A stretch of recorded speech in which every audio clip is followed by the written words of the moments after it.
Salam, hormatly vatandaşlar. Şu gün biz birleşmek boýunça ya bile görüşmek boýunça şunu mendeş temalary görüş geçelim. Hormatly vatandaşlar, häzir media meýdançylaryna we Elaýetada Türkmenistanyň gelýän adamlaryň haýyşy boýunça gelin birleşelim diýip, gelin birleşiň diýip, ýani bir topar maslahatlar berýär. Ine şu mesele biz geçsek, biz näçe birleşmeli? Ne ya bile uğraşmalı mı ya birleşmeli mi? Yine şunu tapawutlaryna seredip biz bir netije geledik. Yine misal üçin Türkmenistanda maňa köp adam ýazýar, aýdýar, gürleşýän, haýyş edýär. Murada indi bolleden öz araňyzda görüşüp, bileşip, üýüşüp, agdy bir bolup, görüşüň gelin bilen bägden çykarlar şul zulümden, jellatdan dynal diýip aýdýar. Gaty maslahat, gaty pikir, arasy pikir, adalatly pikir bolmasam şol. Ýöne gelin opozisiýa seredip geçelim. Opozisiýada näme bolup geçýär? Opozisiýa diýmek, ýani bir garaýşly, bir maksatly, bir meýilnamaly, bir uğurda işleyen gurumlar değil. Her bir guruma, her bir opozisyon hereket öz maksady var ve öz ýanky meýilnamasy var. Mysal üçin Akkörel Devleti Halk Hereketi. Devleti Halk Hereketi'nin meýilnamasy var. Devleti Halk Hereketi'nin ýanky ustawy var. Onun etmeli işleri var. Kanun esasyna, kanun aýakda registrasiýa resmi taýdan bellige alınıp, onun bir çäkli jogapkärçiligi we çäkli haklar var. Ine şoň esasyna, şu maksatnamaň esasyna, öz maksadyň esasyna organizasiýon, gurumçylykly hereket edip gelýän guruma. Beýlek gurumlar olum öz maksady, öz ýanky uğurlaryna işleýän, men ol barada aýdyjak sebäbi mende köp informasiýa ýok, ol barada bunu aýdyp geçerdim. Blogerler var, ya da bir öz aktivist diýenler var, hakyky aktivistler var, dürli adamlar var. Opozisiýa diýmek, opozisiýon güýçler diýmek, olar öz arasynda opozisiýa bir-birine. Bu normal. Näme? Sebäbi egerde biz barymyz bir dünýä garaşy bolsak, onda Türkmenistan bir renkli bolurdy. Ýani bardy bir zat gurulýar, arasynda bir çykýar, hemmeden el çapýar, şoň bilen Türkmenistan ösünmýär. Hökman dürli dünýä garaşylar bolmaly, hökman dürli pikirler bolmaly, pikirler bäsleşli bolmaly. Ýani şoňa opozisiýa diýilýär. Opozisiýa diýmek hökman bir tarapy ýaragalyp beýlik tarapa görüşmek däl.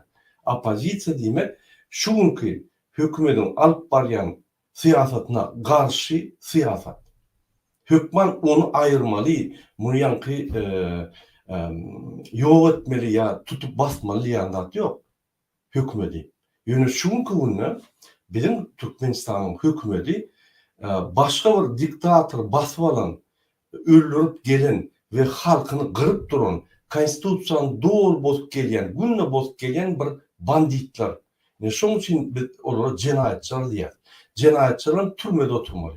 Türmede bir topar beýguna adamlar oturup bolan jenaýatçylar höküm sürýär Türkmenistanyň. Ine şonu biz aýyrmak üçin ýa görüşýär. Egerde Türkmenistan hökümeti beýlik hökümetler ýaly Ýewropa, Amerika ýa-da ösün döwletler ýaly bolanmasa, içinde bize opozisiýon hereketler ruhsat bererdi. Biz içinde hökman suratda opozisiýon hereket bir parça çardyk. Ya hökümeti gollardyk, egerde dogry iş alyp barýan bolsa, ya da hökümete garşy çykardyk, ya da käbir soraglyga garşy çykardyk. Garan opozisiýa hereketlerini kanun esasyna, kanun tertibine ederdik. Şoňky günü Türkmenistanyň banditlary, ýagny Gurbanov we onuň daş töwerenäki işleýän ministrler, vice-premierler bir opozisiýon hereketi getiren oklar. Sebäbi olar gowşap, olar işlerini bilen oklar, siýasatda nol, demokrasiýa nämedigini bilen oklar. Şol ýokardan haýwatatyp, halky gysyp, gorkuzyp, şeýit dolandyryp gelýär. Ol dolandyryş däl, ol döwlet däl, ol ýanky bizim Türkmenistanda uly awraýyny gaçyrýan bir hereket. Şu zatlary söz bilen aýyp bolanok, şu zatlary ýani gepleşikde aýyp bolanok, teledebat etip bolanok, parça açyp diskussiýa geçirip bolanok. Şoň üçin bizde bir tany variant galýar, şolary tutsak edip ýani jenaýda çekip jogapkärçilik ettirip ýani şu duruma görüşmek. Başga naçy. Şoň üçin biz diýär, hemme variantlar, kanun variantlar gördük. Hatta protest et bolunok Türkmenistan'a. Ine şu bizim konstitusyon yani hakkımız protest etmek şuna et bolunok. Hiç et bolunok opozisyon görüşte. Şunun için biz diye din ayırmalı. Başka yol yok. Şunu alıp barayan siyaseti, cenayet siyaset, halka karşı siyaset. Şunun için biz şunu ayırmalı. Bolmasa eğer de normal hükümet olsa biz ayırmak, yani şunu ayırmak teklifini vermezdik. Şimdi gelin opozisiya yani deyip geçelim. Opozisyon güç, opozisyon meydançı. Opozisyon meydançıda dürlü adamlar var. Öyle opozisiya deyip opozisiya der, qaytip opozisiya görüşenler, aşı görüşenler, FSB'nin işgärleri, MHM'nin işgärleri, bir topor baydaksız, durnuksuz, näme diýärini bilmeýän, şu gün bu baydak eti başga topor goşular birin, ýeli bir topor aýlanyp dören, ýa-ni bir topor şermendeler var. Ýöne haky görüşenlerim bar. Şolar bolan soň, şolar işlerini alyp baran soň bir opozisiýanyň bir şekili emeli berildi soňky 3 ýylda. Bolmasa opozisiýa diýip bizde bir durnuklu bir pikir yoktu, durnuklu bir surat yoktu. Häzir suratlaşyp başlady sebäbi ine döwlet emeli berildi. Konstitusiýon sentri var, erkin TV radio var. Ýa-ni ol 90 ýaşlyň gurulmasy bar. Bir topar adamlar bar şoň bilen bir topar hereketler var, blogerler var.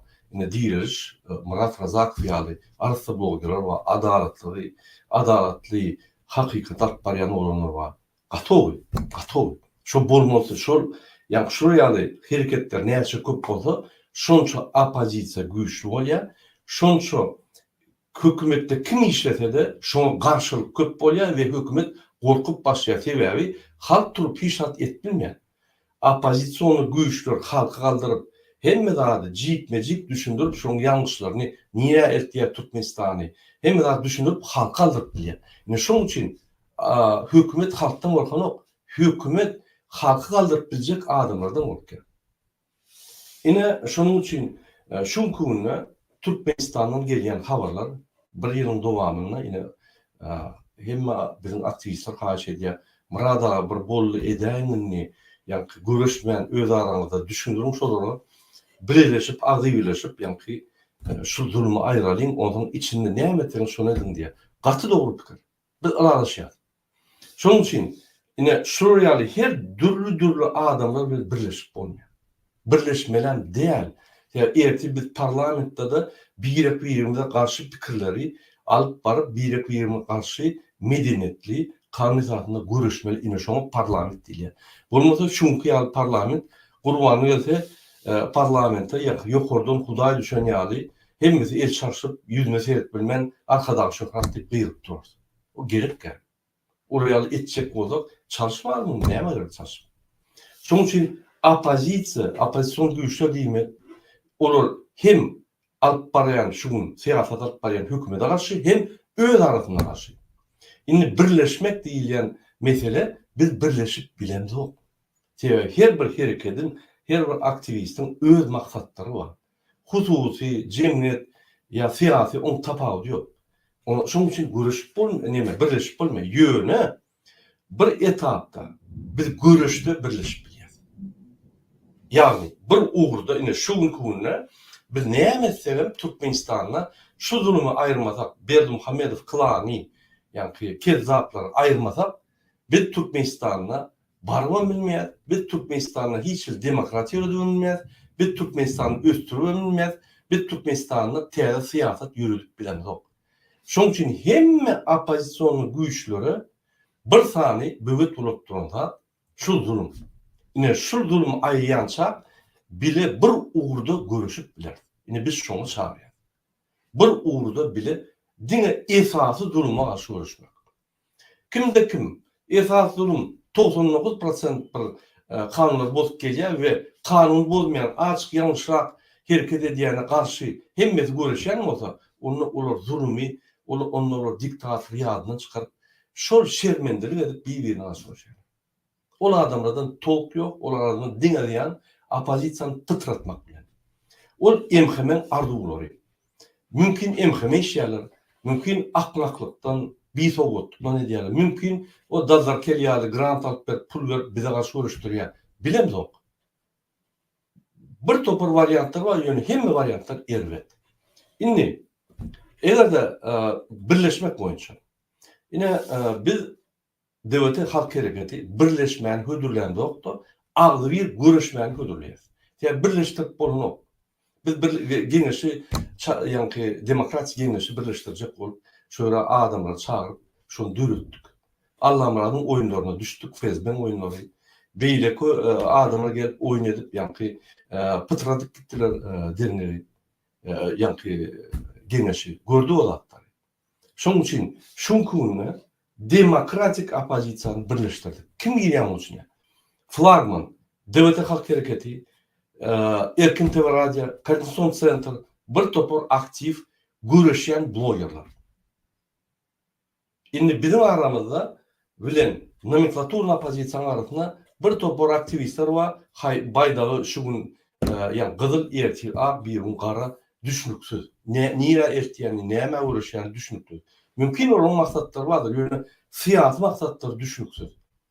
Öz huzur maksatlar vardır. Yani siyasi maksatlar düşünüksüz. Yani biz siyasi meydançağa çıksak, hükman siyasi maksatlar olmalı. Bizim siyasi maksatlarımız değil, devletin sayetini girseniz şöyle yazarlı, cikmecik 4 dilde yazarlı.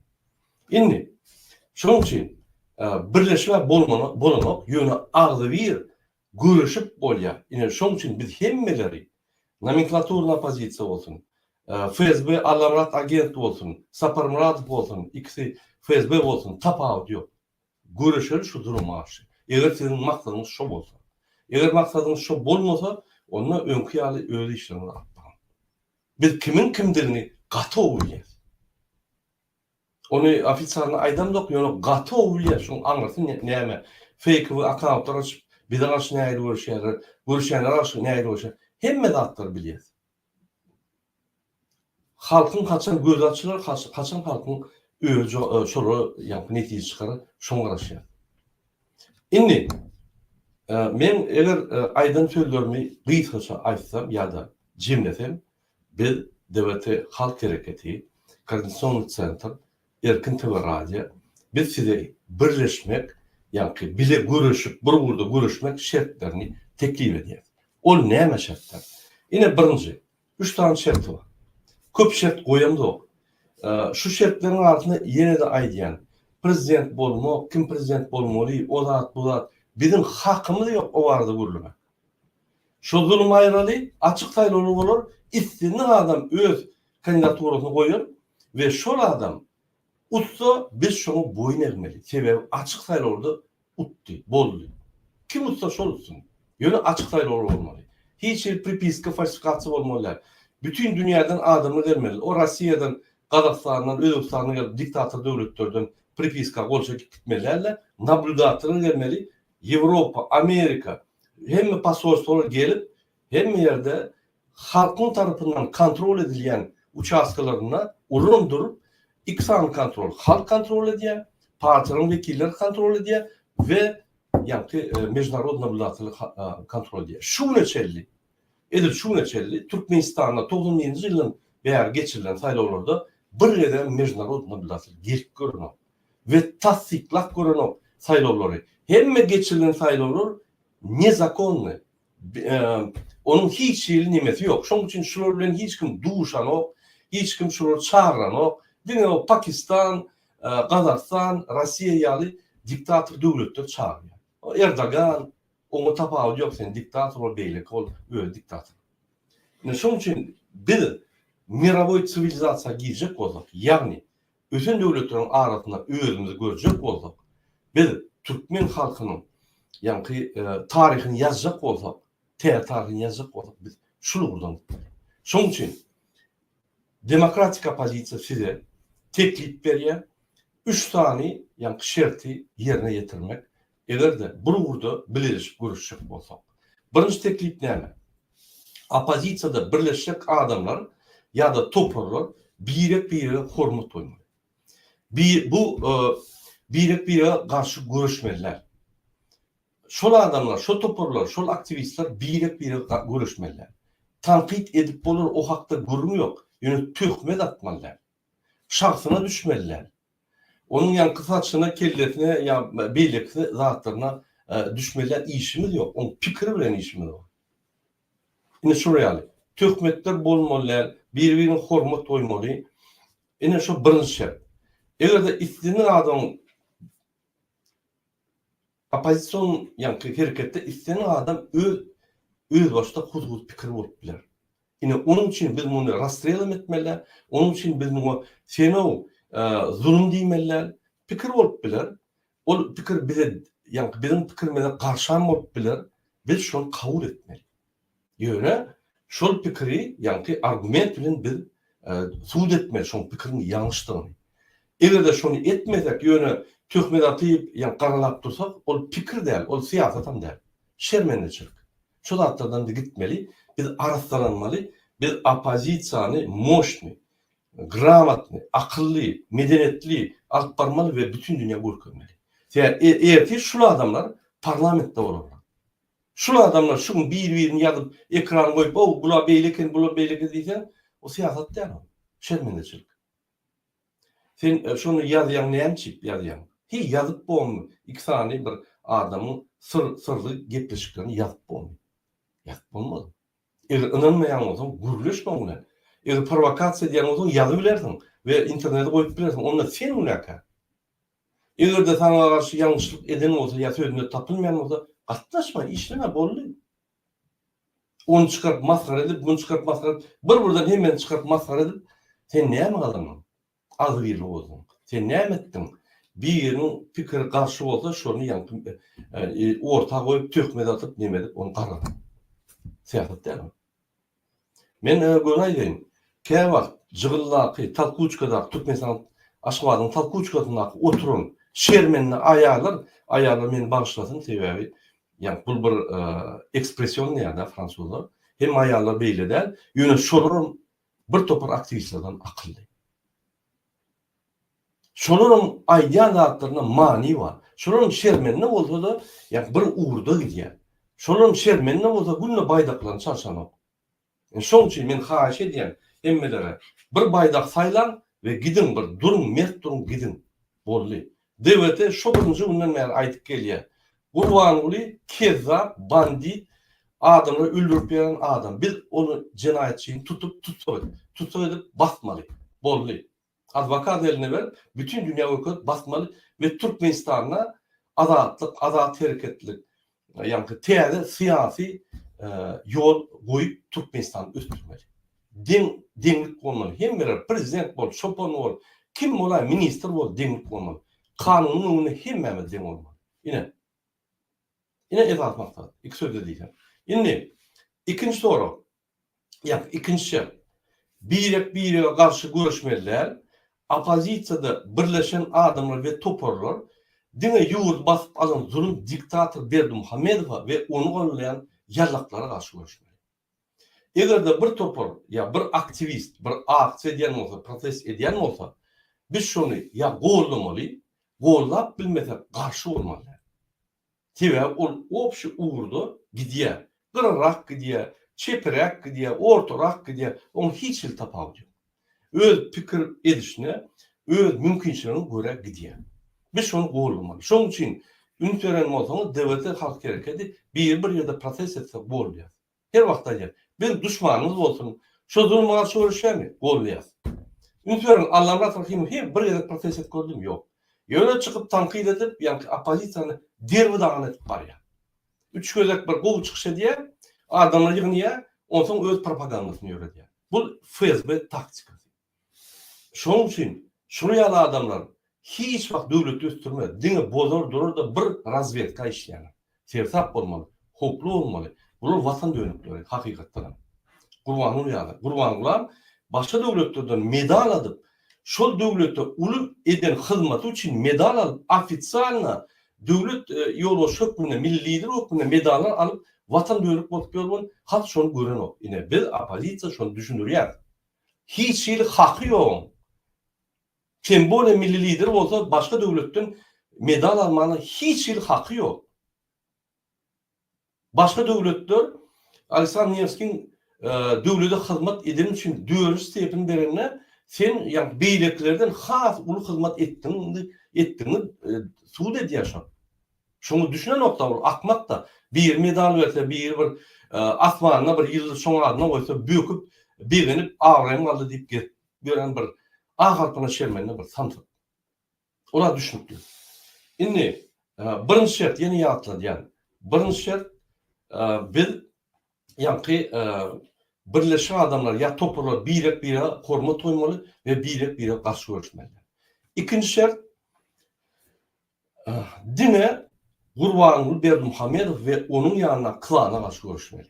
Zuluma garşy görüşmeli. Korrupsiýa garşy görüşmeli. Konstitusiýany bozýan adamlar garşy görüşmeli.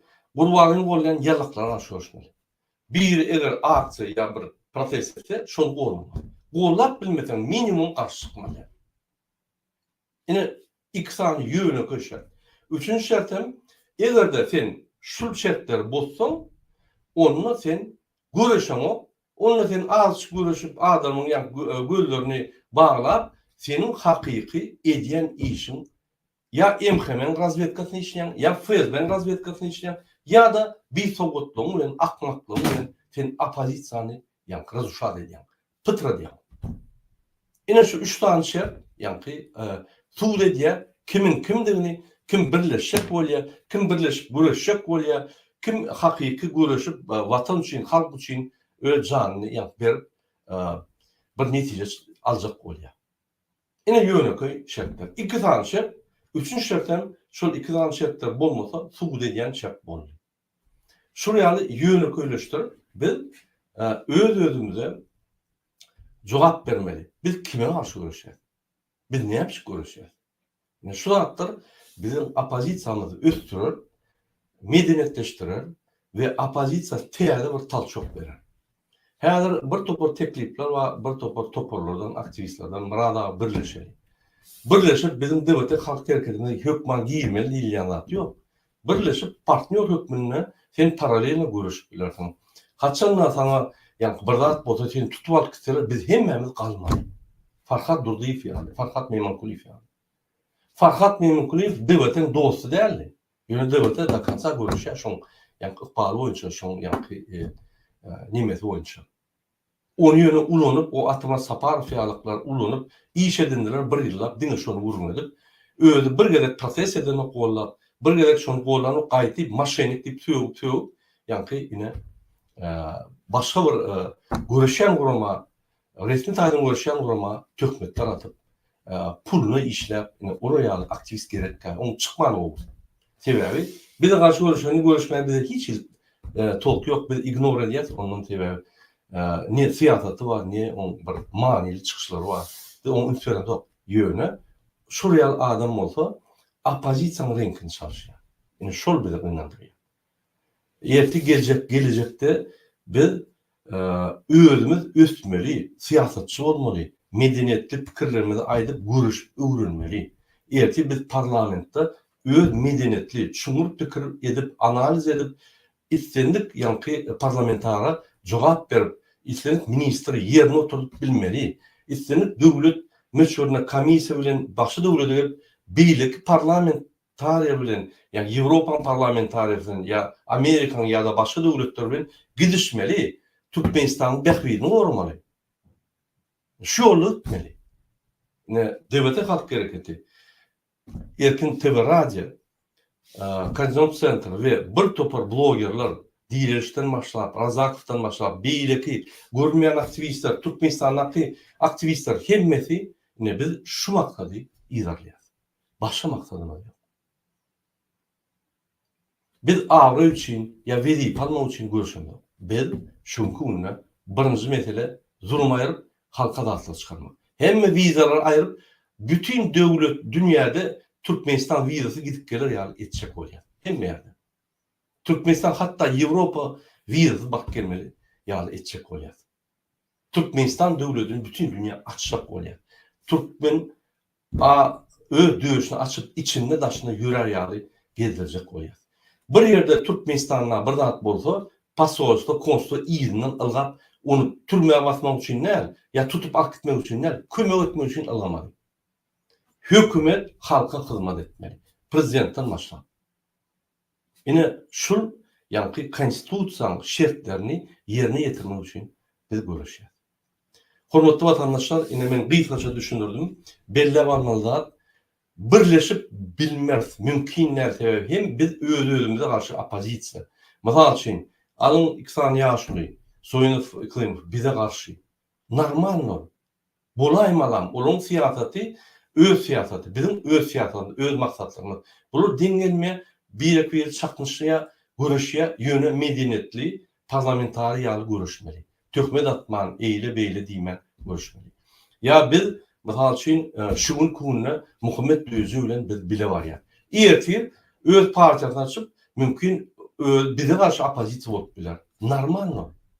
Şonuň üçin birini eýen garşy adamlar birleşdirip bolmaýar. Mysal üçin alyň owanyda MHM işleri var, polis işleri var ve ýönelik adamlar.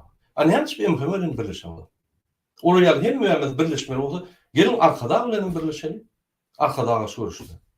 Şol ýaly birleşmek var ve bile bir urda görüşmek var. Şonuň üçin biz ýönelik zady, boljak zady, real zady taýlýar, bile bir urda görüşmek. Her kim öz uğru bilen, öz toparjy bilen ýöreberdi. Oňa aňar baran soň, ýeňe soň bir partiýa döredür, beýleki bir şol partiýa döredür, öz partiýasyny döret bilersiň. Her kim özçe hereketde de goşulsa, goşulur, koalisiýa bolsa, birleşip koalisiýa melegeler, bir gysga wagtlyk onu tapagy ýok. Häzir biz size koalisiýa ýa ködürlýär. Koalisiýa diýmek bir etapda, bir uğurda görüşmek. Sebäbi hemmämiziň ýa-ni esas problemamyz gurbanyny berdim. Bolmasa häzir öýümizde otururduk, maşalaň arasynda otururduk, çaýlaşyp, ýa-ni toýlaşyp otururduk Türkmenistan. Gidip gelerdik arkayn, baryp gelerdik. Bir topar Türkmenistanly Ýewropa getirdik, Amerika getirdik, aýlanardylar, baý ýaşadylar. Mümkinçilikler ummaty bolardy. Häzirki ýa-ni diňe ýegenleriň mümkinçilikleri ýa-da Serdar Berdimuhammedowyň garnaşlarynyň mümkinçilikleri däl, hemme halkyň mümkinçilikleri bolardy. Bir topar türkmenler ýurduny terk edip gitmedi. Kösen hatta biznesmenler hem terk edip başga döwletlerde öz pullaryny aýlap başga döwletler galdyryp ýörler. Onun bolmady. Türkmenistan galar ederdi. Türkmenistanyň halky edermen halk. Türkmenistan dünýäde ýok bir ajaýyp döwlet. Bu zatları unutmalar. Ýöne şoňky günde bir bandit şon baswaly we biz şoňa garşy hemmämiz görüşmeli. Hormatly watandaşlar, dinleýäniňiz üçin sag bolun. Men şul çykyşymda size birleşmelimi ýa-da bile bir urda görüşmelimi diýen temany açykladım ve bizim pikirimizçe, ýa-ni demokratik opozisiýanyň pikirçe biz eýen birleşikli demokratik opozisiýa. Ýöne kim goşuljak bolsa, goşul bilen birleşip bilen kim birleşip biljek bolsa, onu bir urda görüşüp agdyp ýürebiler. Ine biz şoňa çağırýar. Şoň men efirimi tutarýan, hemmäňize birinji bilen jan salyp edýän, arzu edýän we indiki gepleşiklere çelli hoş taýdy.